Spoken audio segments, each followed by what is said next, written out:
na terceira fase, que é a fase de aplicação das causas de aumento e diminuição. E aí, na hora em que ele vai tirar aquela fração de 1/3 ou aumentar de 1/3, pode acontecer da pena aumentar do seu limite máximo ou ficar aquém do limite mínimo. Então, recapitulando, limites previstos, circunstâncias judiciais, causas de aumento e diminuição é a última fase. Então, circunstâncias judiciais, agravantes e atenuantes, primeira e segunda fase, em tese não se pode ultrapassar o limite máximo e o limite mínimo. O limite máximo e o limite mínimo se ultrapassa na terceira fase, que é a fase das majorantes ou minorantes, ou causas de aumento e diminuição da pena. Também, regime inicial do cumprimento da pena privativa de liberdade. Quais os regimes de cumprimento da pena? Quais são os regimes penitenciários de cumprimento da pena? Muito bem.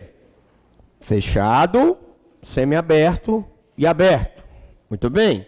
Quando é que a pessoa vai para o regime fechado? Por exemplo, quando a pena máxima é superior a 8 anos. Quando é que ele fica no semi-aberto? Por exemplo, quando a pena é superior a 4, né? E inferior a 8. E quando ele vai para o aberto? Quando a pena, por exemplo, é menor que 4 anos. Bom, ele tem que fixar o regime. Ele tem que verificar a possibilidade de substituição da pena privativa de liberdade por outra espécie. Quando é que isso acontece? Quando é que ele pode substituir a pena privativa de liberdade por uma restritiva de direito? Sim, vamos lá. Quais são os requisitos? Alguém está com código aí? De processo? Se você pegar o artigo 45, né? 45 do CP, você vai ver o seguinte. Primeiro requisito. A pena não é superior a 4 anos. Então, ele foi condenado a uma pena privativa de liberdade, reclusão ou detenção, mas essa pena não é superior a 4 anos. Segundo requisito, quando o crime não é praticado com violência ou grave ameaça. Então, se o crime não é praticado com violência ou grave ameaça, ele pode ter aquela pena privativa de liberdade substituída por uma restritiva de direito, de prestação de serviço à comunidade, etc. Tá? 44. Vamos colocar aqui, artigo 44. Terceiro requisito, quando o crime, qualquer que seja o crime, se ele for culposo. Então, se o crime é culposo, não foi praticado com dolo, eu posso transformar aquela pena privativa de liberdade numa pena restritiva de direito. Outro requisito, número 4. Se ele não for reincidente. Então, se ele não for reincidente, né? Não tiver praticado o crime logo depois de ter sido condenado por uma sentença transitada e julgado, ou então se ele praticou, cumpriu a pena e deu aquele interregno de 5 anos após o cumprimento da pena, em que apaga-se a reincidência, ele não é reincidente, ele tem a possibilidade da substituição da pena privativa de liberdade por uma restritiva de direito. E qual é o último requisito? Que as circunstâncias judiciais sejam favoráveis. Vamos colocar aqui os antecedentes, a conduta social, né? Circunstâncias judiciais favoráveis. Então, se a pena dele não é superior a 4 anos, se ele não praticou o crime com violência ou grave ameaça. Qualquer que seja o crime, se o crime for culposo, se ele não é reincidente e se as circunstâncias judiciais são favoráveis, aquela pena privativa de liberdade pode ser substituída por uma restritiva de direito. Ok? Então, substituição da pena privativa de liberdade por outra espécie cabível. E efeitos da condenação quando cabíveis. Quais são os efeitos da condenação? Na aula anterior, eu explicava sobre um cidadão que foi acusado de ter subtraído bem de uma repartição pública. Um dos efeitos da sentença penal condenatória é a perda da função dele, de funcionário público. Ele pode perder a condição de funcionário público. Qual é o outro efeito? O efeito genérico da condenação. Tornar certa a obrigação de indenizar. Se uma pessoa mata outro, ele, além da responsabilidade criminal, ele tem o dever de indenizar. Se uma pessoa causa dano a outra, ele tem o dever de indenizar. Isso vai ser reconhecido pela sentença criminal. Tá? Então eu tenho também que mencionar os efeitos da condenação. Tá? Bom, requisitos processuais da sentença. Gente, o primeiro requisito processual até não está no slide. Mas evidentemente, se eu estou falando que a sentença tem que analisar as circunstâncias, vamos colocar aqui. O que a sentença tem que analisar? Número 1, as circunstâncias judiciais. Número 2, as atenuantes e as agravantes. As agravantes e atenuantes, como vocês quiserem, em ordem aqui, para ficar em ordem o negócio. Agravantes e atenuantes. E terceiro, ele tem que analisar o quê? As majorantes e minorantes, que são as causas de aumento e diminuição. Ora, esses são os requisitos processuais.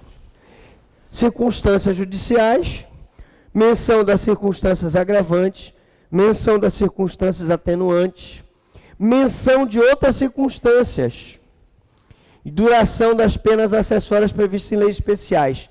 Não existe pena acessória que não esteja expressamente prevista em lei, que é o nulo crime, nula pena sine praevia lege. Eu não posso aplicar uma pena acessória sem que ela esteja previamente prevista numa lei, ok? Ainda admitidas por alguns autores e corrente jurisprudencial, tá? Só é admitida a pena, qualquer que seja a sua natureza, se ela estiver prevista em lei. Eu não posso aplicar nenhuma pena acessória se ela não estiver prevista em lei. Me explico. O direito americano e o anglo-saxão permite uma certa flexibilidade de aplicação da pena. Então você pode, uma pessoa que foi condenada por um crime contra a honra, pode ser condenada a andar pela rua com uma placa escrita, um pedido de perdão aqui, uma placa grande andando pela rua. O juiz condenou aquela pessoa àquela pena. No direito brasileiro, não. No direito brasileiro, só posso aplicar a pena que está prevista. Então, eu só posso aplicar uma pena privativa de liberdade, restritiva de direito ou multa. Ou substituir aquela pena privativa de liberdade por uma pena restritiva de direito. Ou substituir uma pena restritiva de direito por uma multa. Eu só posso fazer ou deixar de fazer aquilo que está previsto em lei. Bom, e os requisitos extracódigos? Requisitos extracódigos são regras que a sentença deve conter, mas que não estão previstas no código. Primeira regra, clareza. A sentença precisa ser concisa, clara. Segunda regra, precisão, falar o que deve. Prova de vocês, subjetiva, também tem que ser clara e precisa.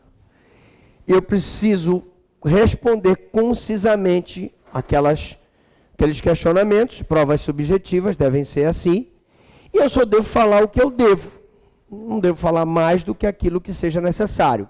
Vocês devem estar lembrados daquela redação do Enem, em que o rapaz colocou, não tinha mais o que escrever, para preencher o espaço, ele colocou um trecho do hino do Palmeiras, salvo engano, uma coisa assim.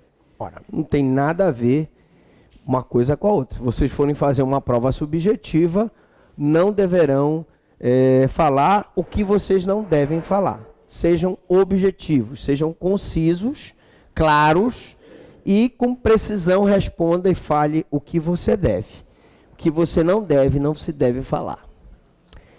Bom, agora, um momento importante da nossa aula. Porque nós vamos falar agora, gente, dos atos jurisdicionais.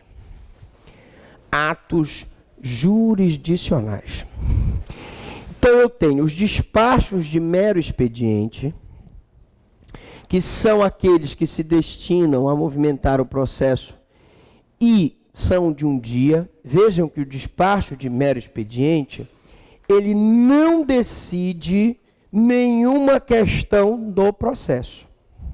Por não decidir absolutamente nada sobre o processo, o objetivo dele é apenas dar andamento à marcha processual, ele deve ser proferido em um dia.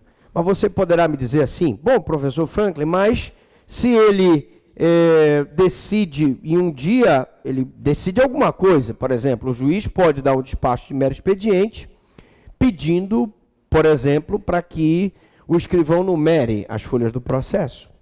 Isso é um despacho de mero expediente.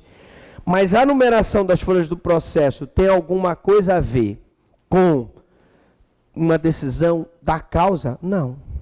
Ele está apenas mostrando a necessidade de se numerar as folhas do processo. Então, despacho de mero expediente, um dia. Atos jurisdicionais. Interlocutórias simples. As interlocutórias simples são aquelas decisões que resolvem questões incidentes sem ferir a causa. Resolvem questões incidentes sem ferir a causa, como o recebimento da denúncia. Devem ser proferidas em 5 dias. Ora, o recebimento da denúncia, ele não fere a causa. Quando eu digo não fere a causa, ele não interrompe a marcha processual. O Ministério Público fez a acusação, o querelante fez a acusação, se deu oportunidade para que aquela parte apresentasse a defesa. O juiz entendeu que aquela denúncia existia, o que nós chamamos de o ato de recebimento da denúncia é um ato pro societatis. Não vigora no recebimento da denúncia um indúbio pro réu.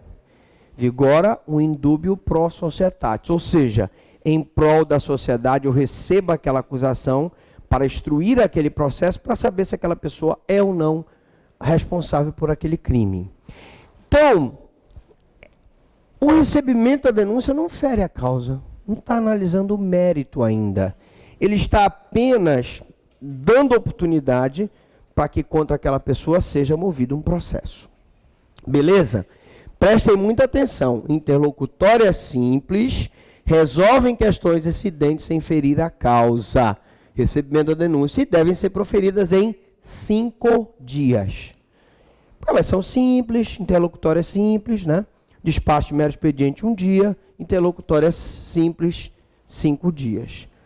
Mas eu tenho as interlocutórias mistas, que prejudicam a questão principal, tendo força de terminativa, como a rejeição da denúncia e a extinção da punibilidade, sendo de 10 dias o prazo para serem proferidas.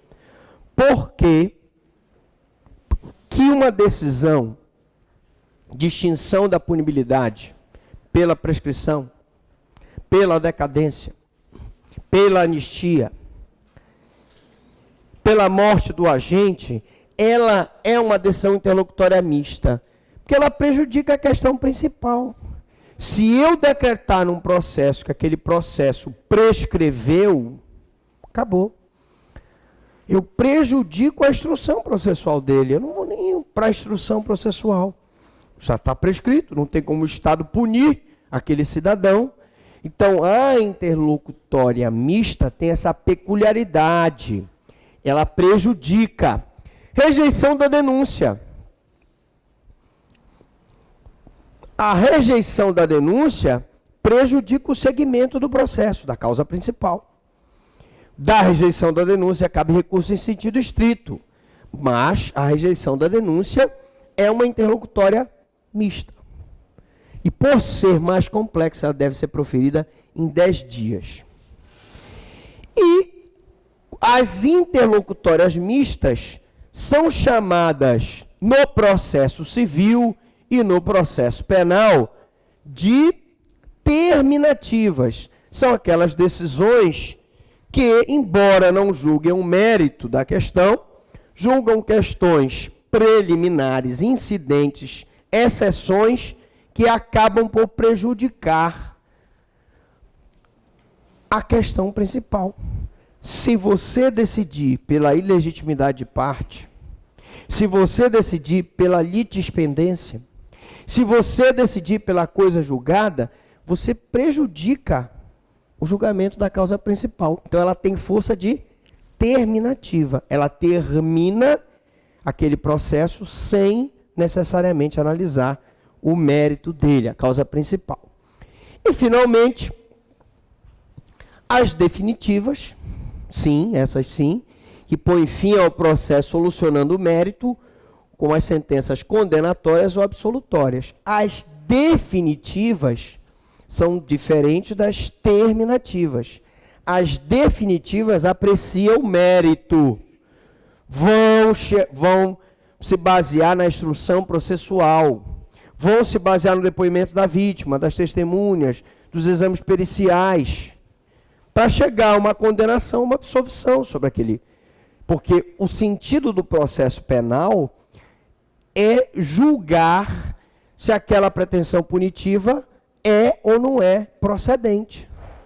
E aqui ele vai julgar se ele se convencer da autoria e materialidade, condenatória. Se ele não se convencer, absolutória. E devem ser proferidas. Vamos lá. Em regra, no processo ordinário, 10 dias. No processo sumário, 5 dias.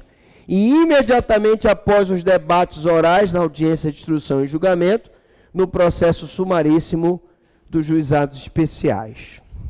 Então, no processo ordinário, 10 dias, no processo sumário, 5 dias, e no sumaríssimo, imediatamente.